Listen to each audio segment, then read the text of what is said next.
अरे माँ जी, जल्दी चलिए, देखिए आपके घर के बाहर एम्बुलेंस आई है। गायत्री भागती हुई दरवाजे पर आती है।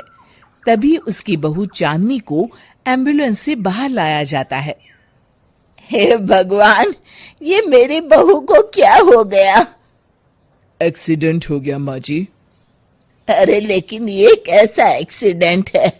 चोट तो कहीं नजर नहीं आ रही।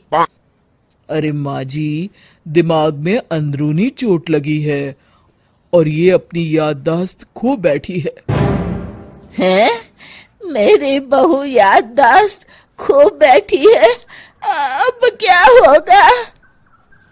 आप फिक्र मत करिए, बस इनका अच्छे तरीके से ख्याल रखिए। मैंने दवाइयाँ दे दी हैं, अब मैं चलता हूँ। अगले दिन अब तेरी तबीयत कैसी है बहू? बहू? किसकी बहू? हम भैरवगढ़ के ठाकुर विक्रम सिंह की बेटी रूपवती हैं। हम एक राजकुमारी हैं और तुम हमारी दासी हो बुढ़िया। अरे बेटा विशाल, बहू कैसी बहकी बातें कर रही है। अरे कुछ मत पूछो माँ, रात को मुझसे अपने पैर दबा रही थी। सर पर चोट लगने की वजह से इसका दिमाग पूरी तरह खराब हो गया है और ये अपने आप को राजकुमारी समझ रही है। तभी वहां चांदनी आ जाती है। तुम दोनों यहाँ क्या खुसुर फुसुर कर रहे हो? कहीं तुम दोनों मिलकर हमारे खिलाफ कोई षड्यंत्र तो नहीं रच रहे हो? हम तुम्हारा सर तलवार से उड़वा देंगे, समझे? अरे नहीं नहीं राजकुमारी जी, हम तो आपके सेवक हैं।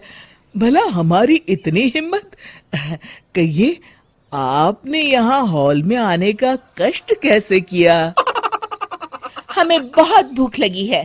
ए दासी, जल्दी से हमारे लिए भोजन का प्रबंध करो। आज हम शाही कबाब खाएंगे। विशाल अपनी माँ को चांदनी की बात मानने के लिए इशारा करता है। ठीक है राजकुमारी जी, मैं अभी आपके लिए भोजन लेकर आती हूँ। इस तरह विशाल और उसकी माँ ना चाहते हुए भी चांदनी की जी हजूरी में लगे रहते हैं। लाओ माँ, जल्दी से मेरा टिफिन दो, मुझे देर हो रही है। अरे ठहर जा, जरा दम तो लेने दे मुझे। सारे घर का काम मुझे अकेली को करना पड़ता है। तेरी बीवी तो राजकुमारी बनी बैठी है, सारा दिन हुक्म चलाती रहती है। अरे माँ, मेरा भी तो यही हाल है। फिलहाल तुम मेरा टिफिन दे दो, मैं चला। रुको, कहाँ जा रहे हो? अरे मर गया रे, ये कहाँ से आ धमकी? आज हमारा जुहू चौपाटी घूमने का मूड है और हमें अपने लिए नई साड़ियां भी खरीदनी है। चलो जल्दी से अपना वाहन निकालो और हमें ले चलो। अरे अब तो मैं गया काम से। अगर आज मैं वक्त पे ऑफिस नहीं पहुंचा तो मेरा बॉस मुझे नौकरी से निकाल देगा। मरता क्या न करता। आखिरकार विशाल चांदनी को घुमाने ले जाता है और चांदनी अपने लिए ढेर सारी शॉपिंग भी करती है। ए दासी, टीवी पर कपिल शर्मा के आने का समय हो गया है, जल्दी से टीवी शुरू करो। अरे वाह, कपिल शर्मा तुझे याद है, बाकी कुछ याद नहीं। बहू तू तो बड़ी चालू लगती है, अपने फायदे की हर चीज तुझे याद रहती है। मैं तो तेरी इस अजीब बीमारी से परेशान हो गई हूँ। अगले दिन, अरे डॉक्टर साहब, आप इतने दिन से मेरी बहू का इलाज कर रहे हैं, लेकिन उसकी बीमारी तो सुधरने के बजाय और बढ़ती जा रही है। अरे माँ जी, ये दिमागी बीमारी है। बेचारी की याददाश्त चली गई है, वापस आने में थोड़ा वक्त तो लगेगा ही ना। गायत्री डॉक्टर से बात कर ही रही होती है कि तभी उसकी पुरानी सहेली शीला वहां आ जाती है। शीला को देख अचानक डॉक्टर घबरा जाते हैं। अच्छा माँ जी, मुझे एक मरीज को अर्जेंट देखने जाना है, मैं चलता हूँ। ये कौन था? अरे अब क्या बताऊं शीला, एक एक्सीडेंट भी मेरी बहू की याददाश्त चली गई है। ये डॉक्टर उसका इलाज कर रहा है। ये डॉक्टर कब से बन गया?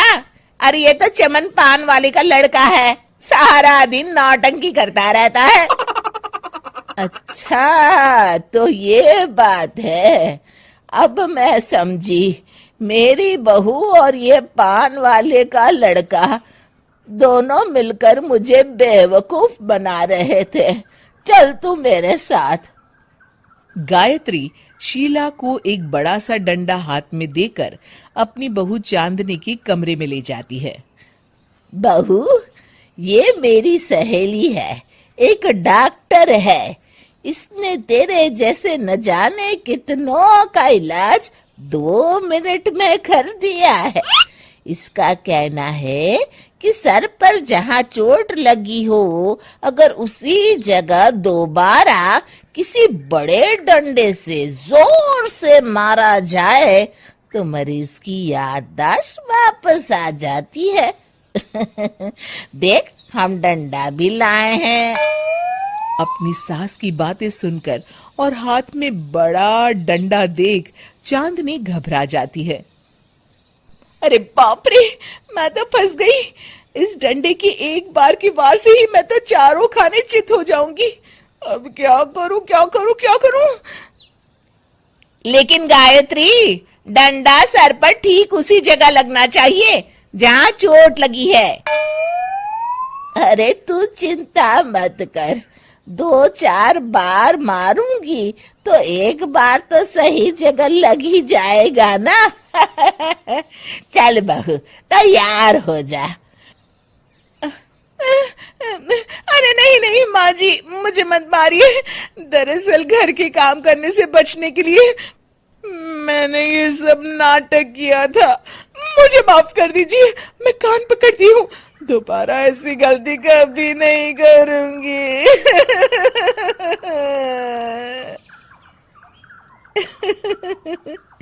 क्यों दोस्तों, कहानी कैसी लगी हमें जरूर बताइएगा।